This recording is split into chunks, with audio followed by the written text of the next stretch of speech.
Hello అండి. Welcome to my channel. మీరు థంబ్‌నెయిల్‌లో చూసినట్లుగానే డయాబెటిస్‌ని ఇప్పుడు అందరూ సైలెంట్ కిల్లర్ అని పిలుస్తున్నారు. రహస్య హంతకి. అంటే రహస్యంగా మనుషుల్ని అంటే బయటికి ఎటువంటి సింప్టమ్స్ కనిపించకుండా మనుషుల్ని లోపల చంపేస్తుంది.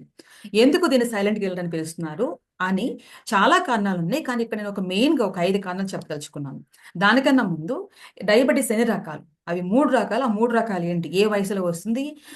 ఎవరికి లైఫ్ లాంగ్ ఉండే అవకాశాలున్నాయి? ఎవరు ఈ డయాబెటిస్ వచ్చాక దాన్ని తగ్గించుకోవచ్చు? ఇట్లాంటి ఎన్నో డీటెయిల్స్ ఈ వీడియోలో తెలుసుకుందాం. వీడియోని లాస్ట్ వరకు చూడండి. మళ్ళీ అదే చెప్తున్నాను. మన ఛానల్‌లో దాదాపుగా 80% డయాబెటిస్ గురించే ఇన్ఫర్మేషన్ నేను పోస్ట్ చేస్తున్నాను. సో, డయాబెటిస్ ఉన్న ప్రతి ఒక్కరికి 60-70% వరకు మన ఛానల్‌లో ఇన్ఫర్మేషన్ వచ్చేస్తుంది. సో, మీలో మీ బంధువుల్లో, మీ కుటుంబీకుల్లో, మీ స్నేహితులో, మీకు తెలిసిన వాళ్ళలో ఎవరికైనా డయాబెటిస్ ఉంటే వాళ్ళందరికీ ఈ వీడియోని ఫార్వర్డ్ చేయండి. ఛానల్ సబ్స్క్రైబ్ చేసుకోమని చెప్పండి. ఇది డయాబెటిస్ ఉన్న వాళ్ళే కాదు, రాకుండా చేసుకోవాలనుకున్న వాళ్ళకి కూడా ఇదొక ప్రికాషన్ లాగా పనిచేస్తుంది. డయాబెటిస్ ఉన్న వ్యక్తి శరీరంలో ఎటువంటి మార్పులొస్తాయి? ఏ ఏ విషయమని చూసి డయాబెటిస్ ఉందని చెప్తారు? ఏ విషయాన్ని చూసి అంటే దానికన్నా ముందు మనకి ఆహారం ఎందుకు? ఆహారంలో ఉండే గ్లూకోజ్ మన బాడీలోకి వెళ్లి షుగర్‌గా మారుతుంది. ఆ షుగర్‌గా మారి మనకి ఎనర్జీనిస్తుందనమాట. ఈ షుగర్‌గా మారింది ప్రతి కణానికి లేదా ప్రతి సెల్‌కి మన బాడీలో కొన్ని వేల సంఖ్యలో లేదా కొన్ని లక్షల సంఖ్యలో కణాలుంటాయి. సెల్స్ ఉంటాయి. వాటిని సెల్ అంటాము. కణం అంటాము. ఈ కణం ప్రతి దానికి కూడా ఈ ఎనర్జీ అవసరము. అవి మెయింటైన్ అవ్వాలన్నా, మనకి ఎనర్జీ ఇవ్వాలన్నా అంటే చేతుల్లో ఉంటాయి, కాళ్ళలో ఉంటాయి, మన బాడీలో ఉంటాయి, మొహంలో ఉంటాయి. ప్రతి చోట ఈ కణాలుంటాయన్నమాట. వీటన్నిటికి ఈ ఎనర్జీ రీచ్ కావడానికి బ్లడ్‌లో ఎంటర్ అయ్యి, ఈ బ్లడ్ ద్వారా ప్రతి కణానికి ఎనర్జీ వెళ్తుందన్నమాట. అంటే షుగర్ అనేది లేకపోతే ఎనర్జీ అనేది వెళుతూ ఉంటుంది. ఈ ఎనర్జీ ఈ ప్రతి కణానికి రీచ్ అయ్యే ప్రాసెస్‌లో మనకి ప్యాంక్రియాస్‌లో ఉత్పత్తి అయ్యే ఒక హార్మోన్ ఇన్సులిన్ అంటాం. ఈ ఇన్సులిన్ తోడ్పడుతుంది. ఇది ఉత్పత్తి అవ్వడం వల్లే మనకి ఈ బ్లడ్‌లోకి ఈ బ్లడ్ ద్వారా ఈ కణాల్లోకి ఎనర్జీ వెళ్ళగలదు. ఈ డయాబెటిస్ ఉన్న వ్యక్తులు ఏమవుతుందంటే, ఈ ఇన్సులిన్ సరిగ్గా పనిచేయదు. పని చేయకపోవడం వల్ల ఈ బ్లడ్‌లో ఉన్న షుగర్ గాని, గ్లూకోజ్ గాని ఈ కణాలకి చేరుకోలేదు. చేరుకోకపోవడం వల్ల ఫర్ ఎగ్జాంపుల్ మనం తినే ఆహారంలో ఒక వ్యక్తి 300 గ్రాములు ఎనర్జీని తీసుకున్నాడు, షుగర్‌ని తీసుకున్నాడనుకోండి. అది దాదాపుగా 200 గ్రాములు ఖర్చయిపోవాలి. మన ఎనర్జీ రూపంలో ఖర్చయిపోవాలి. ఖర్చు కాకుండా ఈ బ్లడ్‌లోనే అక్యుములేట్ అయిపోతుంది. ఎందుకంటే, ఇది సెల్స్‌కి రీచ్ కావట్లేదు. ఎందుకంటే, ఈ ఇన్సులిన్ అనేది సరిగ్గా ఉత్పత్తి కావట్లేదు. ఉత్పత్తి అయినా కొన్నిసార్లు సరిగ్గా పనిచేయదనమాట. దీన్నే మనం హైపర్ గ్లైసీమియా అంటాం. ఇప్పుడు ఎన్ని రకాల డయాబెటిస్ ఉందో తెలుసుకుందాం. నేను ఆల్రెడీ చెప్పాను 3 రకాల డయాబెటిస్ ఉందనమాట. ఈ 3 రకాల డయాబెటిస్ కావచ్చు, మధుమేహం వ్యాధి కావచ్చు, షుగర్ వ్యాధి కావచ్చు. 3 రకాలు. అది టైప్ 1 అంటాము, టైప్ 2 అంటాము. మూడోదొచ్చేసి ప్రెగ్నెన్సీలో వచ్చే డయాబెటిస్ దీన్నే జీడీఎం అంటాము. ఇది ప్రెగ్నెన్సీ అయిపోయాక అంటే డెలివరీ అయిపోయాక దాదాపుగా 95% చాలామంది తగ్గిపోతుంది. కానీ 5% మందికి మాత్రం అలా ఉండిపోతుంది. ప్రెజెంట్ చూసేది 90% టైప్ 2 డయాబెటిస్. ఈ టైప్ 2 డయాబెటిస్ ఎలా వస్తుందంటే మెటబాలిజం డిజార్డర్ వల్ల, మెటబాలిజం సరిగ్గా పనిచేయకపోవడం వల్ల, మెటబాలిజం అంటే జీర్ణ వ్యవస్థ ఎలా పనిచేయదు?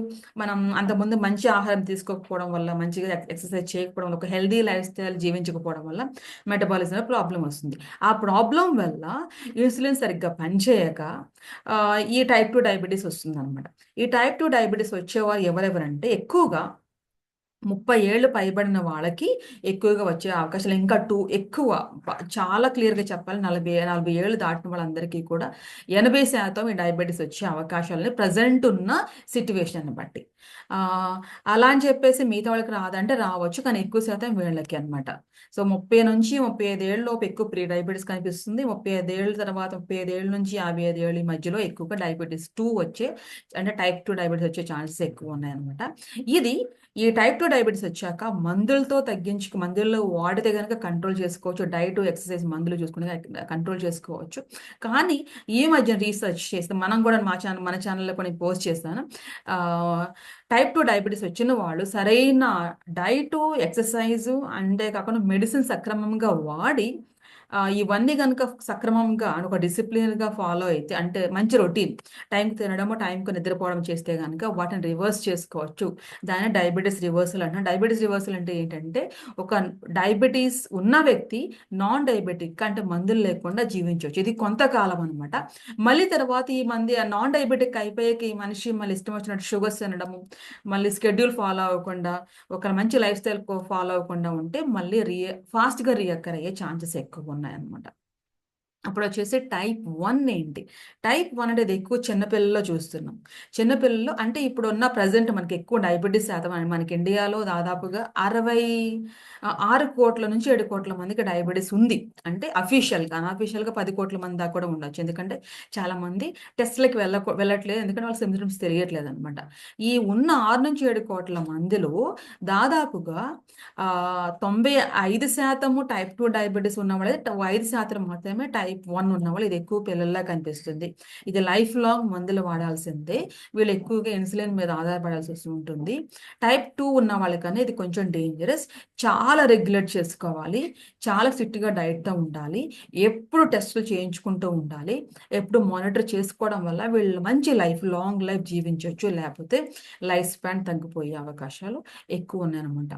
ఇప్పుడు ఈ 5 కారణాలకెళ్ళిపోదాం. ఎందుకు ఈ డయాబెటిస్‌ని సైలెంట్ కిల్లర్, రహస్య హంతకి అని పిలుస్తున్నారంటే, ఫస్ట్‌దొచ్చేసి హార్ట్ అటాక్స్ ఎక్కువైపోతున్నాయన్నమాట. హార్ట్ అటాక్స్ కావచ్చు, ఎటువంటి హార్ట్‌కి సంబంధించిన డిసీజ్ అయినా ఈ డయాబెటిస్ ఉన్న వాళ్ళకి ఎక్కువవుతుంది. అంటే మిగతా ఆర్డినరీ షుగర్ లేని వాళ్ళతో పోలిసి షుగర్ ఉన్న వాళ్ళకి దాదాపుగా 4 రెట్లు హార్ట్ ప్రాబ్లమ్స్ వచ్చే అవకాశాలున్నాయి. హార్ట్ ఏంటంటే ఇండియాలో నేను చెప్పినట్టుగా 6-7 కోట్ల మందికి డయాబెటిస్ ఉందనుకోండి. ఇంకా లేని వాళ్ళ సంగతేనంటే దాదాపుగా 50% మంది ఫర్ ఎగ్జాంపుల్ 100 మందికి డయాబెటిస్ ఉందనుకోండి. దీనిలో 50 మంది టెస్ట్‌లకి వెళ్ళట్లేదు.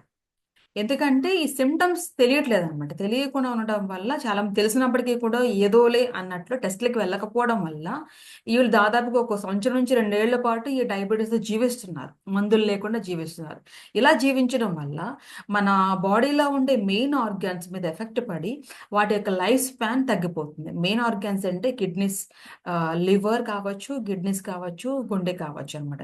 ఈ మూడిటి మీద ఎక్కువగా ప్రెషర్ పడి లేతే అవి డ్యామేజ్ అయ్యి మెల్లమెల్లగా మన లైఫ్ స్పాన్ తగ్గిచ్చేస్తుంది. కారణం ఏంటంటే, ఈ షుగర్ ఉన్న వాళ్ళలో ఎక్కువ కొలెస్ట్రాల్ పెరిగిపోయే అవకాశాలెక్కువ. మనం కొలెస్ట్రాల్ అనంగానే హెచ్‌డీఎల్, ఎల్‌డీఎల్, ట్రైగ్లిజరాయిడ్స్ అని 3 మెయిన్‌గా చెప్పుకుంటాం.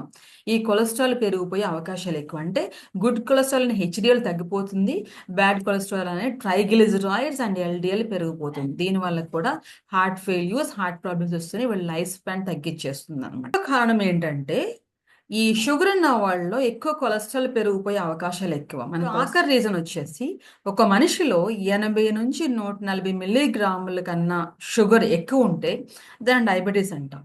మనం ఈ డయాబెటిస్ ఉన్న వ్యక్తి ఒకసారి ఫుడ్ తీసుకున్న ఫుడ్‌లో అంటే మెజర్‌మెంట్స్ లేకుండా ఎటువంటి ఫుడ్ తినాలో తెలియకుండా మందులు వాడుతున్నప్పటికీ కూడా ఒక్కొక్కసారి ఆహారంలో కొంచెం ఎక్కువ గ్లూకోజ్ బాడీలో ఎంటర్ అవుతూ ఉంటుంది. ఈ ఎంటర్ అయినప్పుడల్లా మనకు తెలియదు మనం మందులు వాడుతున్నాం అనుకుంటున్నాం, ఎక్సర్సైజ్ చేస్తున్నాం అంతా బానే ఉంది అనుకుంటున్నాం. కానీ ఒక్కొక్కసారి మనం తెలియకుండా తీసుకునే ఫుడ్స్‌లో ఎక్కువ షుగర్ ఉండటం వల్ల కూడా ఈ ఆర్గాన్స్ మీద ఎఫెక్ట్ పడుతుంది. తెలియకుండా బయటకి తెలియకుండా డ్యామేజ్ జరుగుతుంది.